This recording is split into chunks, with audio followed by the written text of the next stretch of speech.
Nagbanta ang Kamara na ipapaaresto sa Senador Leila de Lima kapag nabigo itong sagutin ang show cause order na ilalabas ng House Committee on Justice hinggil sa pagkakadawit ng senadora sa umano'y paglaganap ng iligal na droga sa New Bilibid Prisons o NBP. Ito ang balita ni Grace Cassie. Anumang oras ay lalabas na ng House Committee on Justice ang show cause order laban kay Senator Leila de Lima. Ito ay upang bigyan ng pagkakataon ng senadora na ipaliwanag ang kanyang panig sa isyu ng paglaganap ng ilegal na droga sa New Bilibid Prison.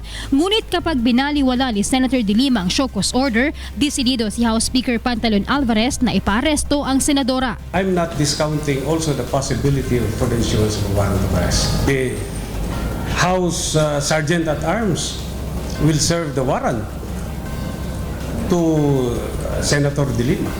Naniniwala ang liderato ng Kamara na tinangkang pigilan ni de Lima ang kanilang investigasyon nang utusan nito ang dating aide na si Ronnie Dayan na huwag humarap sa pagdinig. First time din ito nangyari na merong senator na nakialam sa proceedings ng House.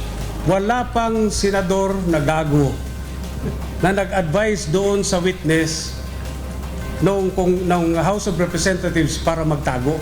Sinabi naman ni House Majority Floor Leader Rudy Fariñas na maaari nilang ireklamo sa Senate Committee on Ethics ang senadora, sampahan ng kasong kriminal at patanggalan ng lisensya bilang abogado. Member of the bar siya, officer of the court yan, officer din sa amin. She should not advise a person to be a fugitive of justice or to go in hiding. Grace Casin, UNTV News and Rescue, House of Representatives.